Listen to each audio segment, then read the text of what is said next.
At the end of the day, it's meant to solve for saving time.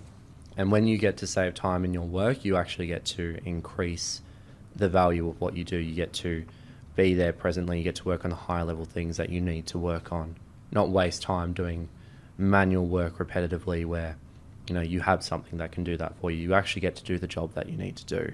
We've got some fresh new young talent doing some things that I know you haven't heard before. 1, 2, 3, listen.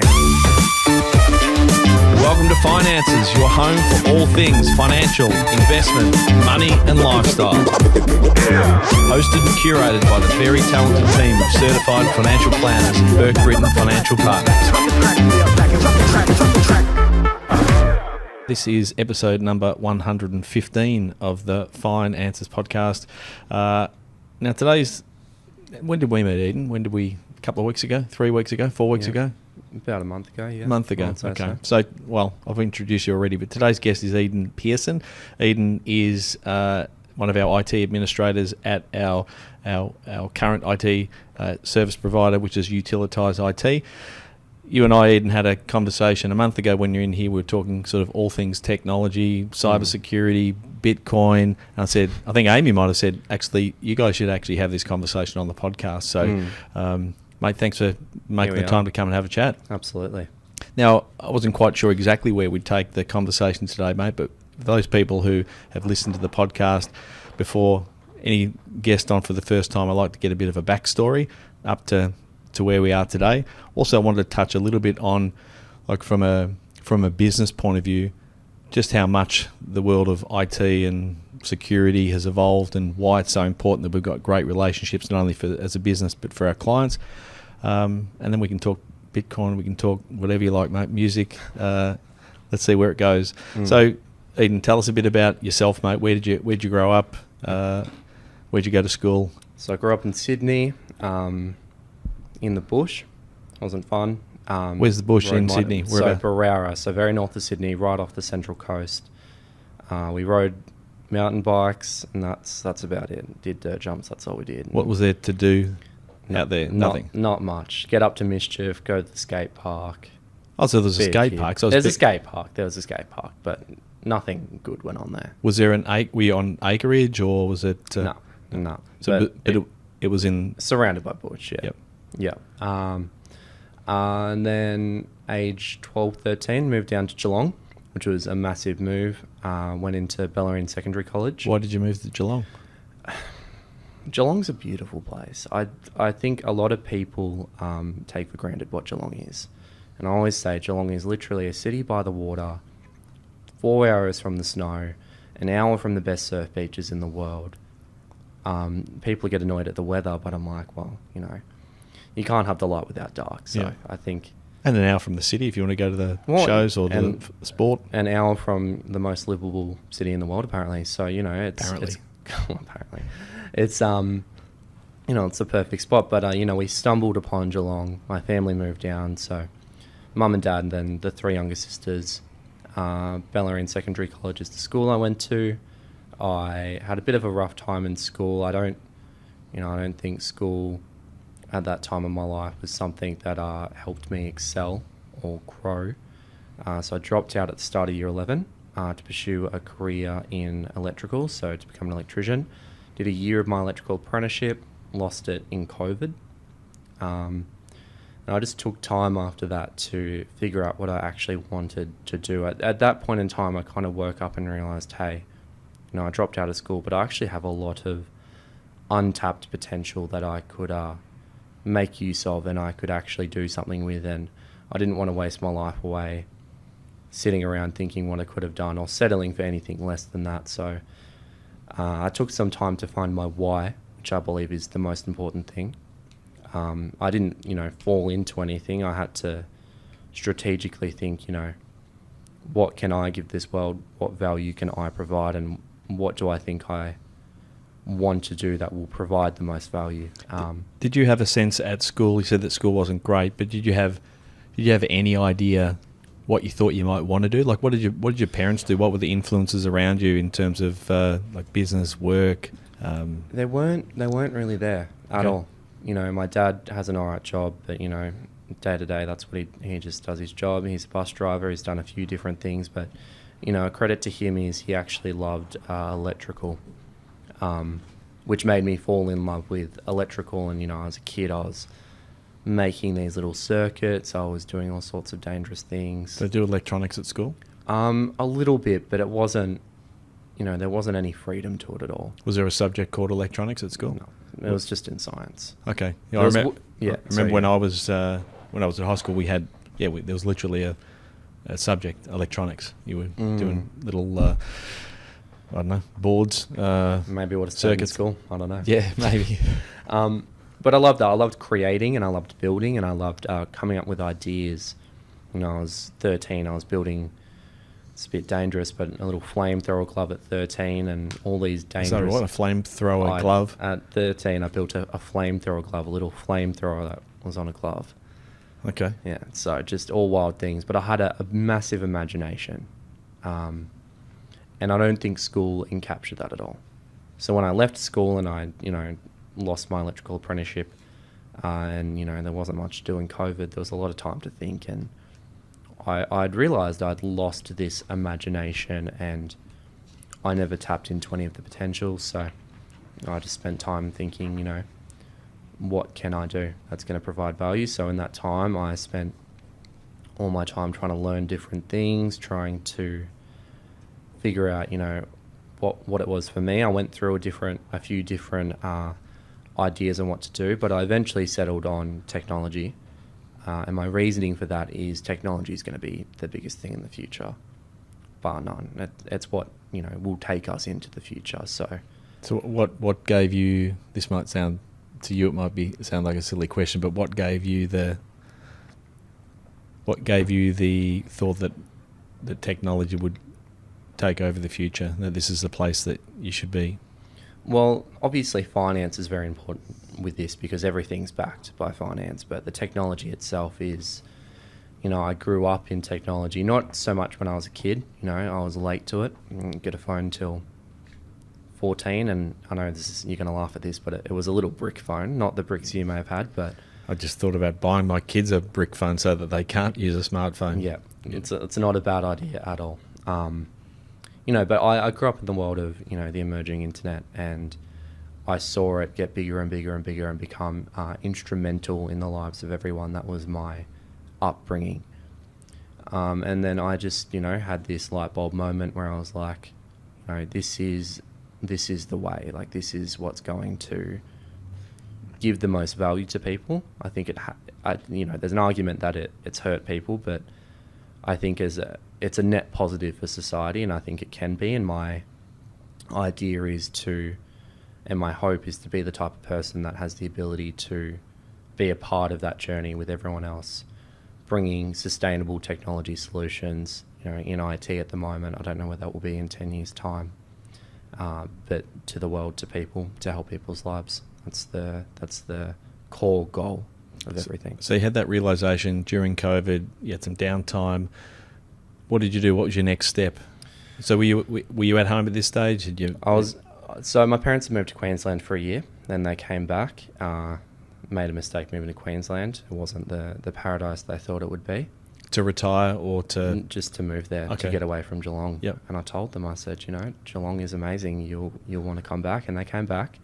So I'd moved out with a friend for that period of time, moved back at home.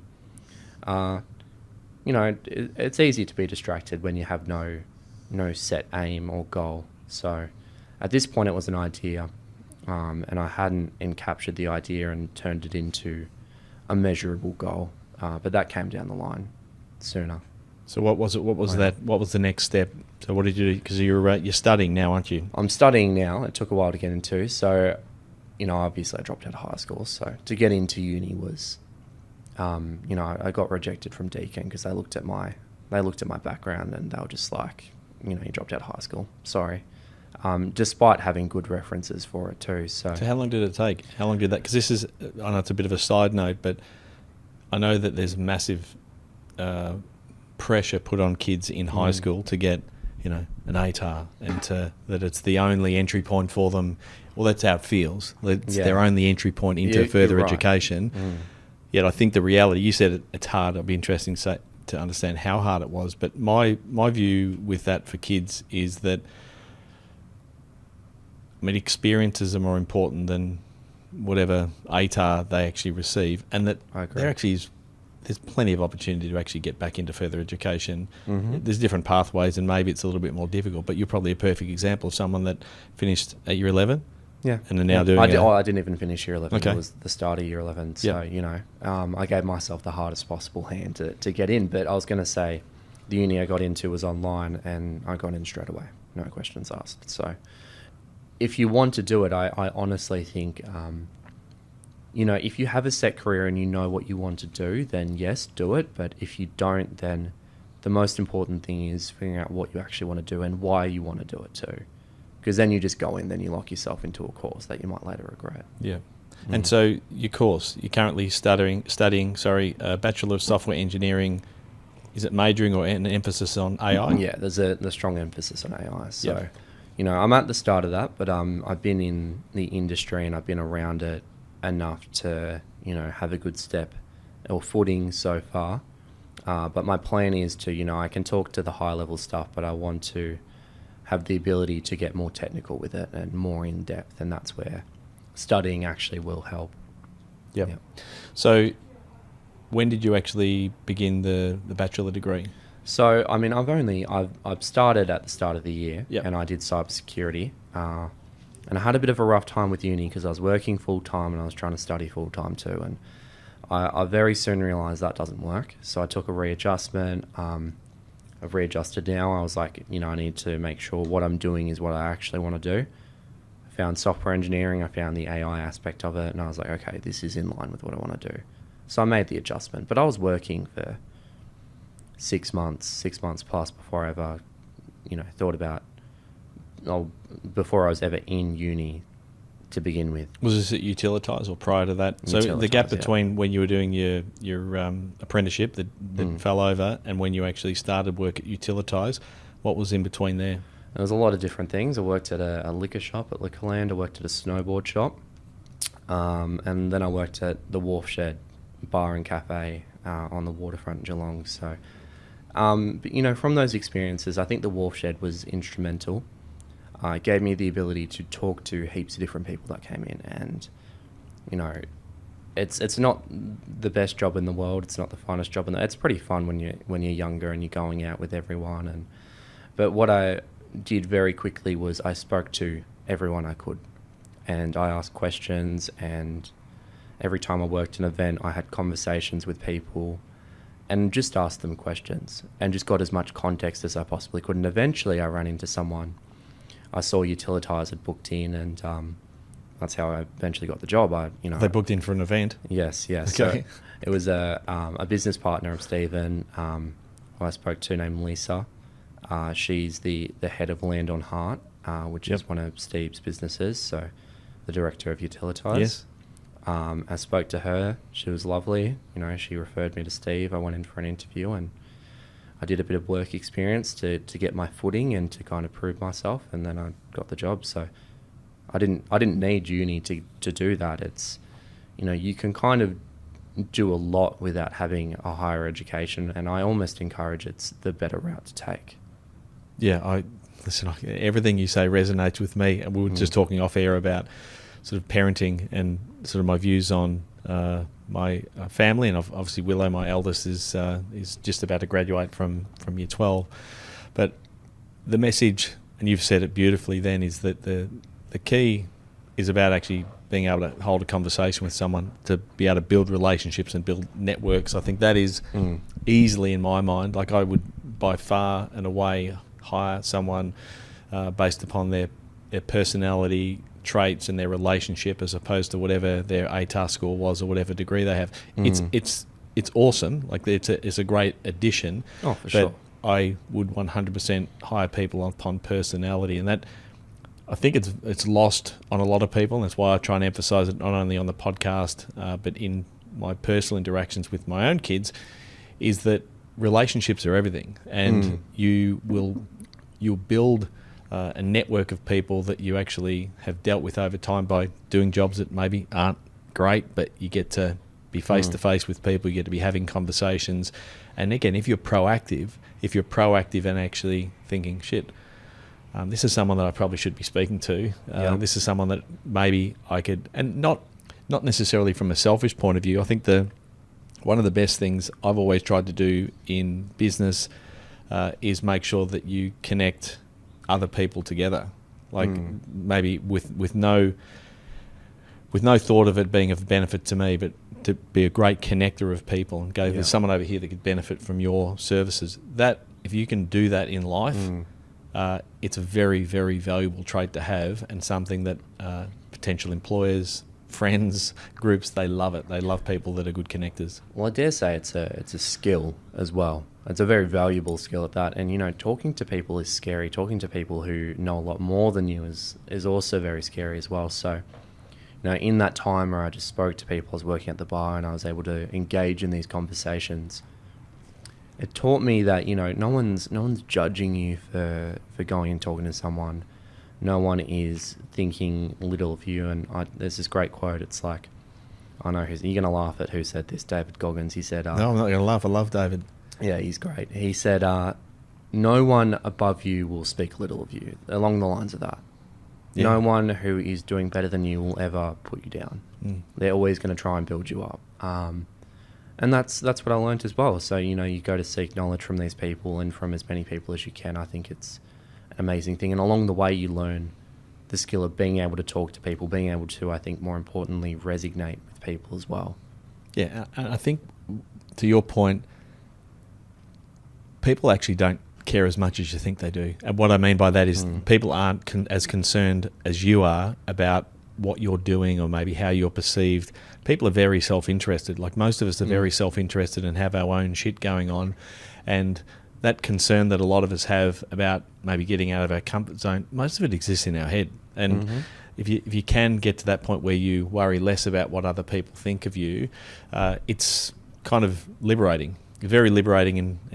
And if you combine that with a degree of curiosity, if you're curious about people, about asking questions, and you care less about what people might be saying or might be thinking about you, it becomes almost a superpower, like to be able to progress through work and life and relationships. Yeah, and if you take the path of the humble person who is willing to start from the bottom as well, that's, you get the most out of that, being able to say, I don't know this, not compensating for not knowing, but just saying, I don't know, let me learn.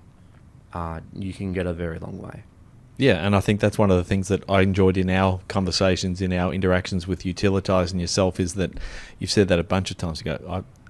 Like, you're obviously a very curious person.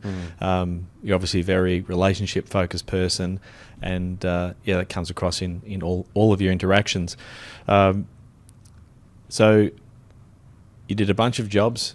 You put yourself out there. You got a gig with Utilitize. Let's talk a little bit about Utilitize. We better give the business a plug. Let's talk a little about who Utilitize are, what you do, and who you look after. So Utilitize focuses on IT solutions with large enterprise experience and an abundance of different expertise as well, which I think is really important. We focus on helping small and medium businesses, and we look after large enterprise as well. But for small and medium businesses, their problem is they need to have their IT in order to actually grow, which is a very hard task. But to have one organisation come in with the experience of that larger enterprise background and expertise, we can come in and be that all-in-one solution. Especially with everything going on in the world today. Everyone's heard of cybersecurity. Everyone knows what that is. It's front of mind, AI as well. These things that most people know very little about, when they don't actually need to, when they have that all-in-one solution come in and help their business. But we're focused on that. We're an Australian Cybersecurity Centre partner. We're a Microsoft partner, so we have those relations, we have those foundations built, and we come in and account for the things that need to be accounted for from a policy point of view as well. So for the layman out there who is when you say like a fully serviced, like what are some like specifically? And again, you can go into as much or as little detail with this, course. but what are the types of services that small to medium businesses actually require in the IT space? Well, you need actively managed services. So, you're going to have problems. No matter what you do as a business, you're going to run into continuous problems. And I think having the hindsight and just thinking, you know what, we're going to run into these problems. We need to be prepared for this. That's, day to day what we're doing is we're coming in, we're accounting for the problems, but we're not just fixing problems. We're looking for, okay, how can we fix this and create a solution for long term?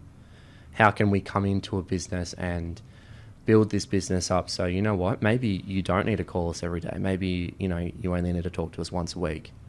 Maybe your problems, we get to the point where you're seeing something every now and then, or you only need to talk to us when you need to offboard and onboard a staff member. And that's the goal and the plan, is to create those strong and firm solutions within businesses and be that all-in-one expertise. So, you have your basic IT setup.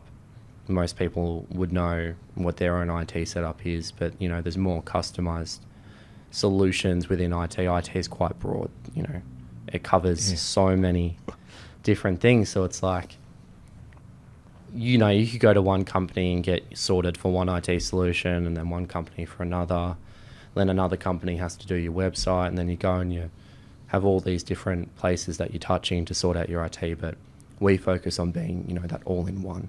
Yeah, and maybe from my perspective, where as a business we need support. So if you think about sort of financial services, and this is as much for our existing clients, but also potential clients. One of the biggest concerns when we're talking about people's money and their privacy is making sure that as the world moves from sort of, and has done over the last 20 odd years, from sort of paper-based through to cloud-based, the importance or the expectation of a professional services business like ours is that we have unbelievably tight security on client information and data, that we, there's not the compromise of, we hold, things like our clients' bank account details, their financial information, their ID requirements. All of those things are super important from a privacy point of view, and probably the things that Utilitize of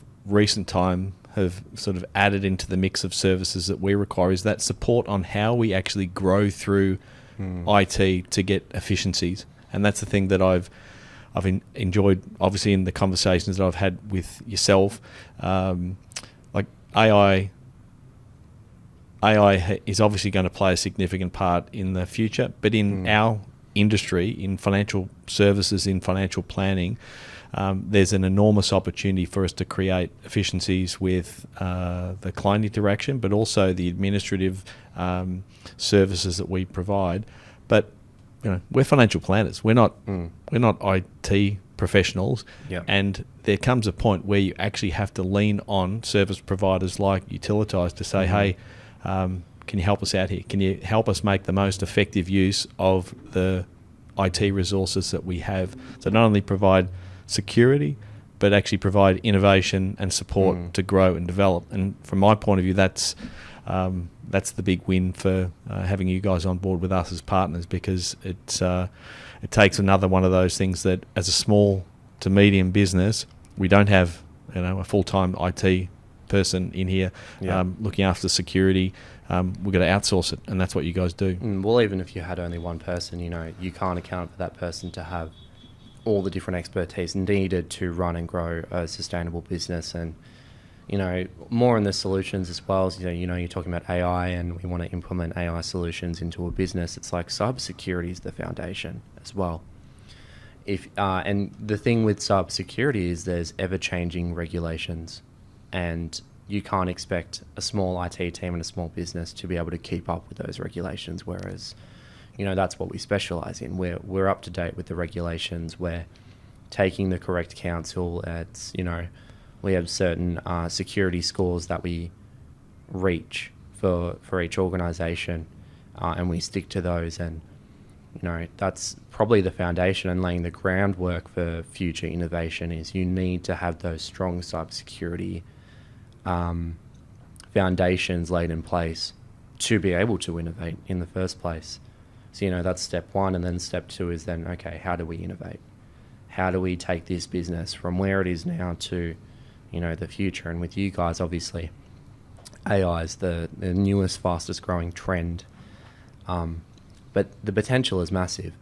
And most people are using tools such as ChatGPT within their organization. And, you run into problems like plagiarism, IP leaks. You don't, and, especially with finance, you don't want to take any type of a risk with that. And, most businesses don't have an AI plan or AI regulations set in place because it's so rapidly evolving. But that's when we want to come in and be that expertise as well. Okay, can I ask a couple of questions? One's a fairly simplistic one, and this is probably more geared towards an individual thinking about cybersecurity. So just for context, one of the things we see a lot, so we look after a lot of people who maybe tech and IT hasn't been at the forefront of their life, so they're kind of the baby boomers and beyond, who tend to be the people with decent amount of worth, like value. They've got a lot of money, and they're being encouraged both with banking and with their investments to do much more online. So they're sort of transacting online. From your perspective, what are some of the simple things what are the things that someone can do to ensure that they're protecting themselves? So this is, I'm going to my mum. My mum's nearly 70, right? And she banks online. She's got investments online. How does someone who's a baby boomer, protect themselves and do the best they possibly can to look after their own cybersecurity? Well, most people are familiar with, using a password. It's pretty universal now. If you're not using a password, well, that's step one. And for every single bank, you have to use a password. But moving on from that is making sure that you have a thing called MFA, so multi-factor authentication. And essentially what that means is, your password's one form of authentication. You put your password into your account and you're allowed in. But with MFA enabled on your account, and, every single bank should have this as a feature. I'd be highly surprised if they don't. But, setting it up so you get a code sent to your mobile number, and then you have to put that in as well. Then you're allowed to get in. So someone can steal your password, but, it's nothing without your phone. And there's, other options such as security keys, which is a USB key you can plug into your computer, and you can set it up so that has to be put in before you're allowed to get in.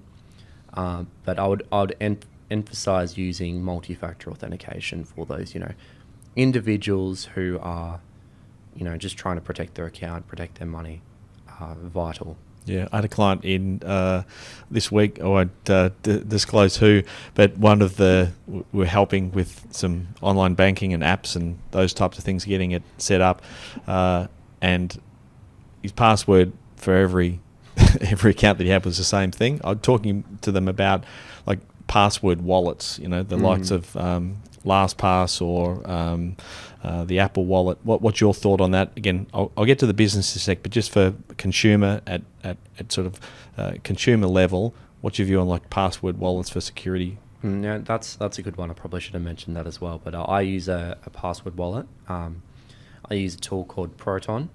So they have mail, calendar, a VPN for people who know what that is, and a wallet as well. I use those. I've used them for ages. They're not massive in Australia, but they're very secure. LastPass. There's heaps of different wallets. Some of them have had histories of being leaked. So if you're going to use a password wallet, do your research. But essentially, most of them work with, you make an account for that wallet. You obviously can't have that password in the wallet because you need the password to get in. So that's the password you keep as secure as possible. Make it complicated. Use multiple words, symbols. Eden 123. Eden 123. I don't look. There's one password that I need to remember on the daily, which is the password for the wallet, and it also has multi-factor authentication, so I have to put in the code as well. But every other password I use, good luck. Yeah. Yeah. I think the message to that inconvenience to actually, have either multi-factor authentication, or to have to remember a extended password, or to get a code sent to your phone, is absolutely worth it. So if any clients are out there, anyone that hasn't got that in place, I'd encourage them absolutely to do it. If I come, sorry, you go. I was just going to say, well, it's convenient not to lose all your money, so. That's right. Yeah, I couldn't agree more. On the business front, I wanted to talk a little bit about security from a business point of view, and feel free to talk about what we're doing with Burke Britton in terms of making sure that our systems, sort of in the Microsoft ecosystem, are secure. You mentioned what some of the risks of the explosion of AI, the likes of ChatGPT, is that you would have, I know of people that are using ChatGPT or some of those other tools for confidential client information. Talk about what we're doing from a business point of view with Burke Britton to try and sort of retain everything in our own ecosystem. Yes, so you guys are set up with Microsoft. And that's the general gist for most businesses use Microsoft. So within that, you have a tenant, which is where all your accounts sit and all your information sits, and that's where everything's enclosed around that. So we set up the security parameters around all of that, and it protects your organization. And then we also set up different measures to create a level of access. So, certain people will have certain permissions to go in other places, but it's the idea of having the least access possible, like only the access you need. And that's really, really important when it comes to using tools like AI. So I've talked about ChatGPT. In business and in an organization, we don't want to be putting any type of personal or business information inside ChatGPT, no matter what, or any AI in general. We have, and Microsoft has come out with a tool called Copilot, which you guys are getting familiar with. Yep. And you could imagine, the same technology as ChatGPT, but integrated thoroughly into your organization and only in your organization. So it has the ability to search on the internet, has the ability to, from your account, reach all the documents and emails and messages that only you have access to. And that's the important part is, only you are going to be able to access it. It's not going to enable someone else to go into your organization and access some data that they're not allowed to see. And that's where having the level of access set up and configured properly from that security point of view is pivotal in being able to use this technology. But it's also, Copilot itself is secure. It's in your tenant. You can use your data. It has access to your data. That's where you can go in and you can ask questions about the business, where you could call out a document and say, hey, summarize this document. You can call out a meeting, say, hey, summarize this meeting, put it into notes. Fill out this template based on the meeting. It's going to pivot, so document creation.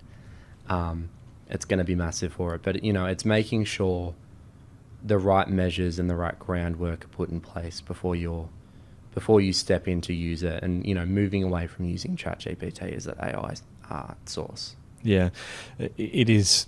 As we're learning as a business, I start to think about there's things that really are out of our scope of expertise, and I think it hopefully is very clear from the conversations that we've had on the podcast and with clients that we take the security of our clients' information extremely serious, and we're making a massive investment in not only securing that information, but also innovating so that the end client experience is a particularly good one. One of the things that I wanted to talk about is your view on where AI, and you can talk, enough about our business now to maybe give some insight into where that might go, or just more broadly about some of the functions that AI might support in the future, or in hold you to these if they don't eventuate. Maybe just some insight into and I've talked to a few clients about this of recent times. So one of the things that we're doing now is that we are, and I'm doing it right now for the podcast, is that we'll actually record a meeting. So we'll record a meeting, and to be able to sort of short circuit the sort of file noting process and the record keeping, clear action items, that's been sort of a pain point for us as a business, and we're already seeing significant traction with that. As you start to expand out from this simple pain point, what are the things that you will see that AI will solve for in businesses in the future? So you have to think of AI as a way to save time. That's at its core utility, it saves time. Technology in general is made to save time and to create efficiencies within our day-to-day life. That's what I see as its strongest suit. And, what it's best at is data. Anything that you do with data, anything to do with information, writing, it's going to account for that. So, we don't want to, and that's where we have to be careful with things like plagiarism, with things like IP leaks. We want to, accuracy of information as well. We want to make sure we're vetting what it's doing and that it's not just doing everything for us and we're just sitting back and doing nothing. But we want to use it actively to create automations in, process flows such as creating a client note, a file note from a meeting. So, once we have the parameters set up and it's doing exactly what it needs to do each time, the actual work you're doing to get that end product, the file note, is manual. That's all it is. But now we have a tool that can come and account for that. So we have to make sure the groundwork's set up properly. We have to make sure we're doing everything in the right order. But once we have that, that's a clear example of how a process flow can be automated with AI, where before you were doing just manual work. And it sounds pretty boring, right? For anyone out there listening, it sounds pretty boring. But what that actually means to us as a business, so practically, is as a financial advisor, I have a meeting with a client, and I might spend half an hour to an hour after that meeting summarising maybe handwritten notes. I might dictate, well, this is what we've done historically. We might be able to take that hour time and squeeze that down to maybe a 3-minute exercise of taking a transcript and some prompts to give us an even better summary of that client meeting. So what does that do for me as a financial advisor, or in any business where maybe you're client facing? It frees me up to spend more time with my clients. So in the relationship, I think, having thought about how AI rolls out, I think the big the concern for a lot of people is that AI is going to take everyone's jobs away. And my thoughts on this are that, in fact, it's a tool that will actually free us up to do what we're best at, and that is have personal interactions, client interactions, relationships, back to relationships, having relationships with people. And so that's why, we're kind of we're all in on this as a growth path for the business to create efficiencies, not so that our clients are dealing with a bot, but so that our clients are actually dealing with us more and more face to face. So we, in fact, enhance the relationship with our clients rather than detract from it. And I think it's not until you actually give people a bit of a peek under the hood about some of those efficiencies and how it will actually benefit them that you start to see just how monumental this change will be. Well, and like you said, relationships are probably the most important thing as well. And at its core is, you're saying you're in a client meeting. Imagine none of this technology was here. You're taking notes during the client meeting. You are looking down. You're not giving them your 100%. And then afterwards, you're spending 30 minutes to an hour. We're reviewing, and then we're putting all the information we've reviewed into a template, and that's all manual. But now you're able to be there, present, face to face, have the conversation, have the discussions you need to have without looking down and being distracted, and then go onto your computer, click a few buttons, and then your template's there. Imagine, you got, 3-4 client meetings a day. You can quantify the number in time it saves you, which is a pretty unreal thing, and it's only going to get better too. Yeah. The other thing is the duplication of data. So one of the, again, into small business, most businesses have an issue with data integrity, and the fact that there's maybe multiple sources of the truth, so that there's duplication of, so there's my handwritten file notes, which then get given to an assistant who puts that into a document that then goes off to a paraplanner who then puts it into another system. And along that way, there's the opportunity for that data to be corrupted or to be misinterpreted.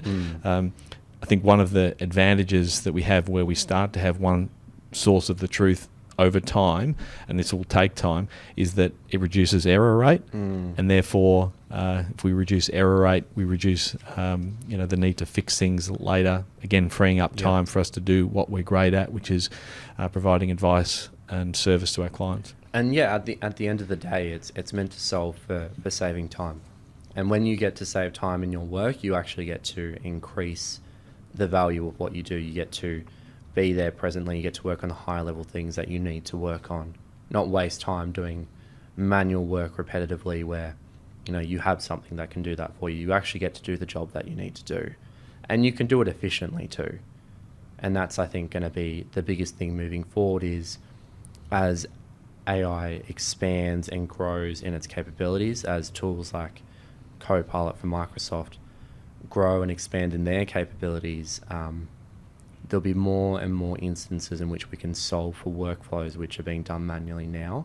What are you most excited about? Is there something that you've got your eye on that you go, I think I'm most excited about the potential for this with AI? Well, there's a lot of things. In business and in life are two different stories. Let's give me one of each. Look, in business, I think the potential is going to be... The thing I'm most excited for is the opportunity to provide that value to people, provide that solution to people, into the future, as they realize, okay, this is actually really good. I actually should invest in this solution. I should invest in this new technology, or I'm not going to get left behind. Let's do this. I want people to have the best experience with it, and I want people to get the most value out of it as well. I think the most important thing, in business in general, is providing value. Otherwise, you don't have business if you don't provide value. So, and I think AI has the potential to provide a lot of value. What about on the personal front? There's this show I watched when I was younger. I forgot what it's called. Jimmy Neutron. That's a show. Oh, yeah, I remember Jimmy Neutron. Yep. I'm going to tell you a funny story. I was in grade 2, and he had a robot dog, an AI robot dog, and the robot dog, you could get in it and fly it like a rocket ship. I don't know why, but in year 2, I was a menace with the girls. I would steal my sister's toys. I'd give it to girls and, try and get their attention. But I promised a girl I was going to build her the robot dog from Jimmy Neutron. Don't know why I said that. Don't know what I was thinking. I was only 6 or 7, but maybe one day I can have the robot dog from Jimmy Neutron, and it can act like an actual dog. I don't know.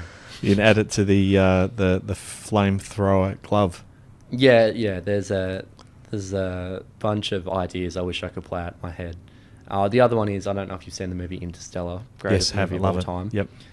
If I could have a real life Tars, the robot. Yep. Yep. All sold. Yep. Tars always seemed a little bit just like a big brick. You know what I mean? Like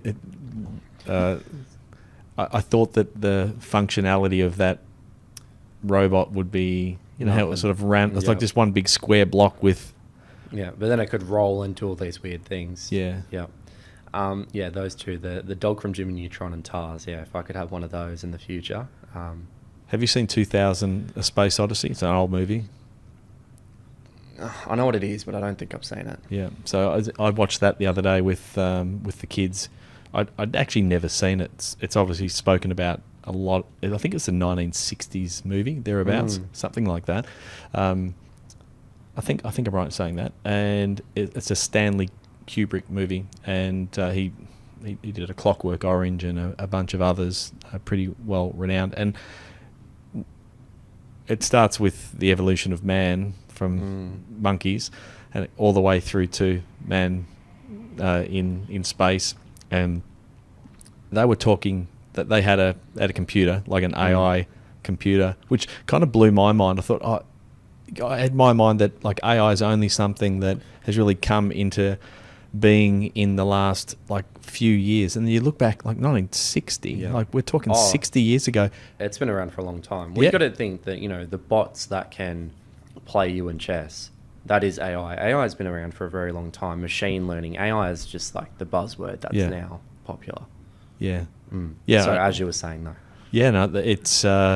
I think people are just coming to that. I'm definitely just coming to that realization in the last probably 5 years that this is the evolution of something that's actually been taking place over decades, like all over a century. Like this, it's just the constant evolution of building of technology and machine learning to give us what we actually see today as ChatGPT and. Well, a way to view AI is when you think about AI, it's artificial intelligence. What does that mean?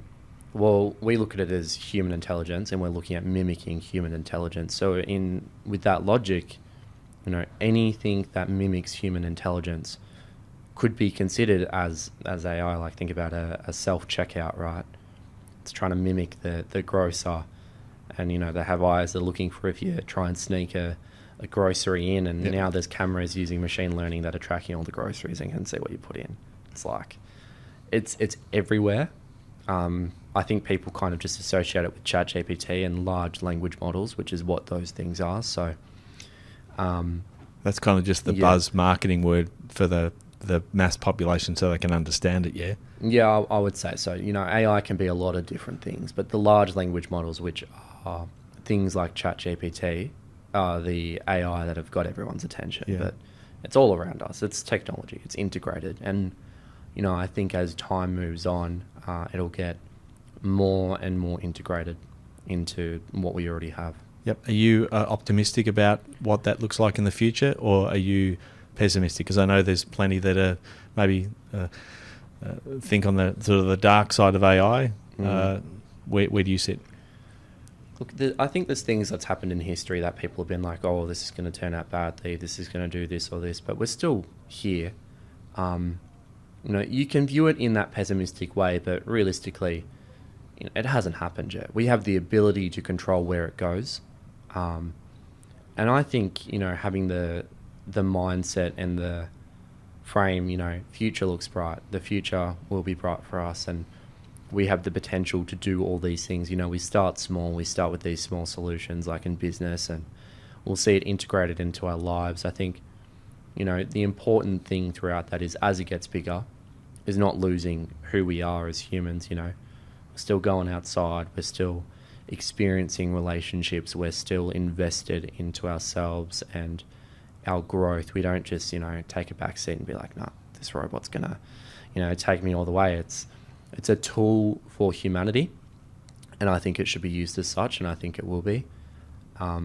Obviously, bad actors have always existed and will always exist. It will be used for bad, and it will be used in war, it will be used in all these different places. But, as with technology, that's just going to be something we have to face as we grow with this technology. And I think we can. I think we will. Yeah, I do too. I think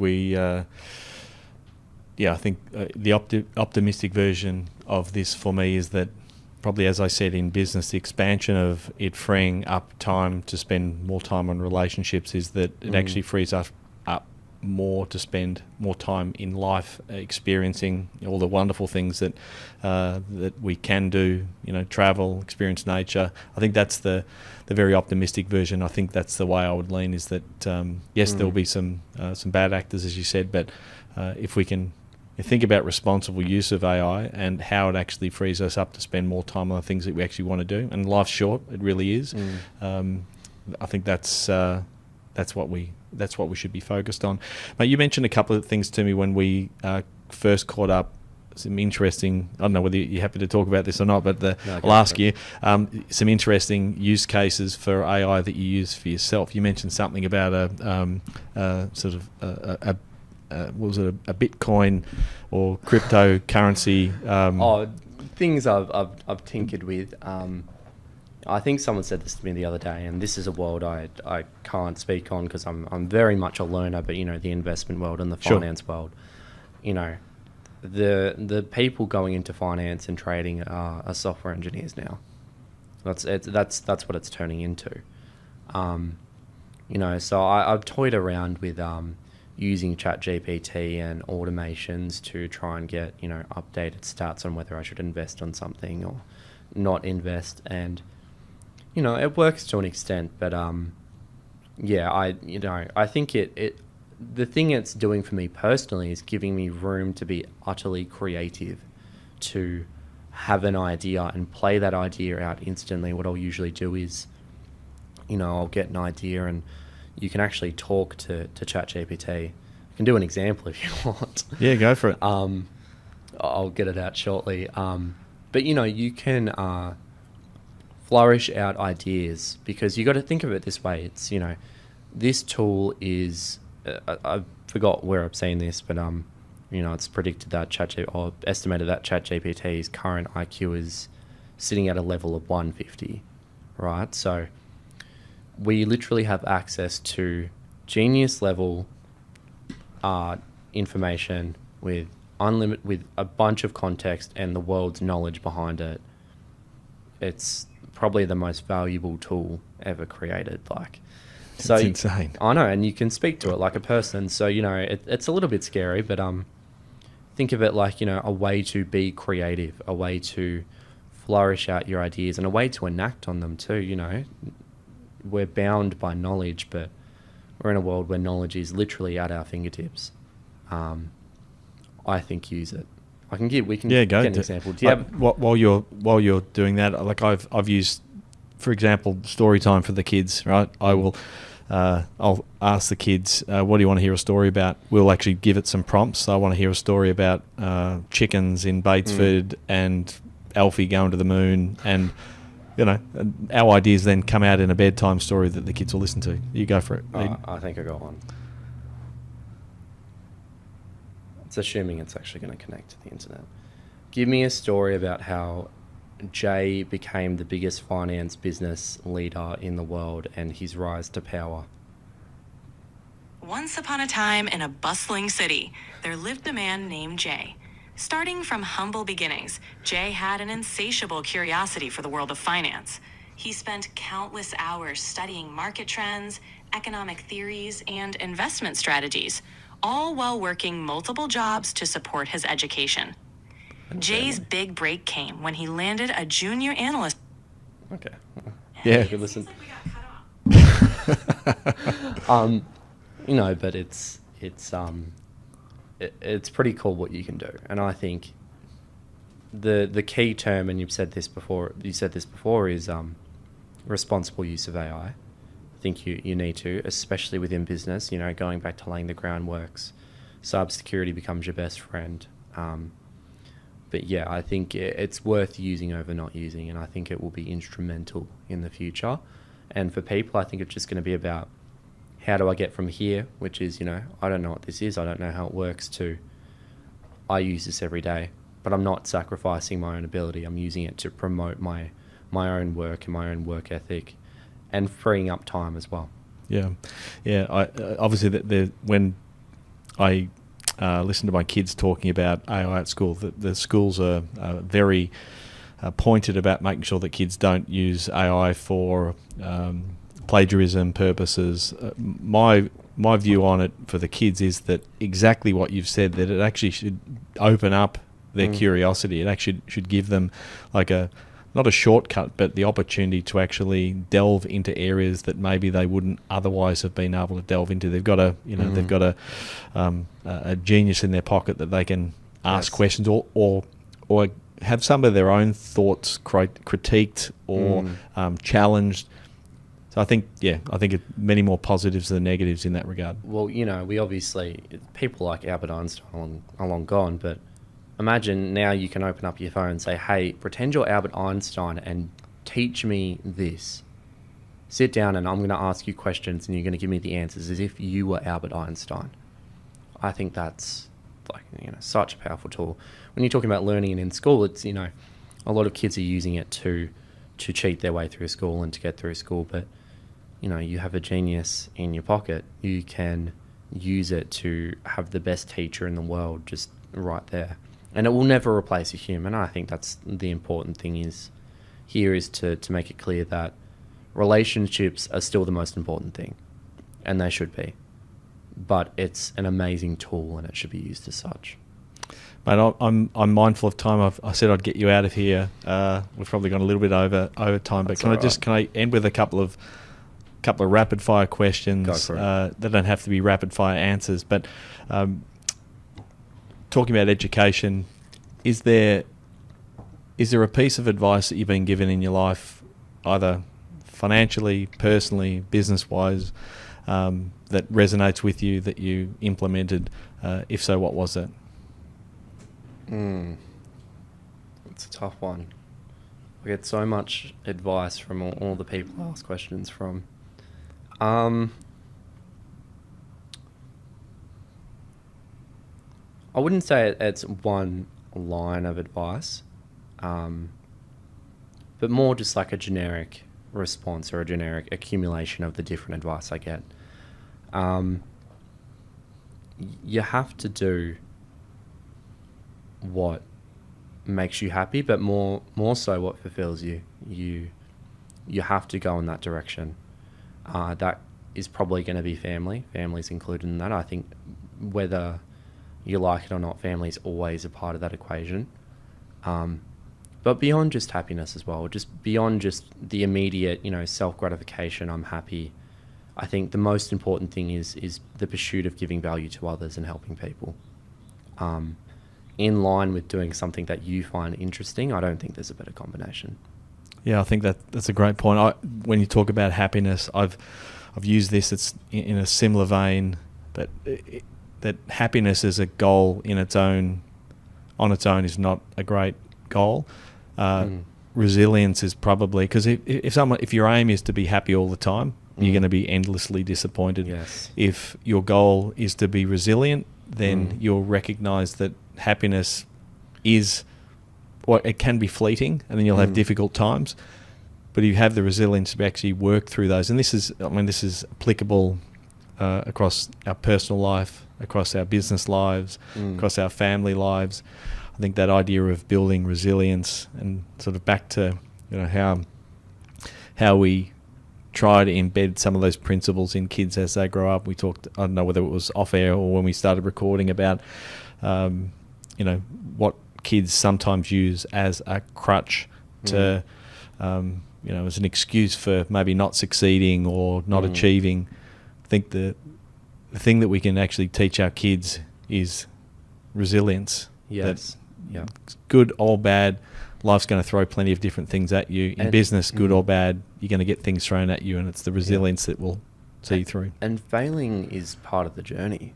You should fail. If you're not failing, then you're not you're not going anywhere. Yeah. And when happiness is your level of your measurement on how your life's going, you're going to be under and up and under and up. You're going to fall below the bar so many times that you'll question, I'm not happy. I'm not having a good life. But I think life should be up and down. And I think hard work and dedication and things like family are the most important thing. And having a strong resilience too, vital. Mate, I think that's a good way to close this one out. I want to just, before we do, just re-emphasise the importance of, let's talk about the business Utilitize IT. Where can people, if they want to get a hold of Utilitize, you've got a business and they want to get in touch with you and the team, where do they find you? So they can go to LinkedIn, or they can search up utilitizeit.com.au. I'm going to spell that one out though, because everyone will say utilise. Utilise, correct. It's even I do it. utilitise.com.au. Beautiful. And the play on words is, utilitizing IT. IT is a utility. Yeah, and if you have we'll put the emblem in the IT in the middle of it, is emphasised. Mate, I've loved the conversations that we had when we first met. I've enjoyed this one. Likewise. And if you're happy to, we'd love to have you back on for a round 2.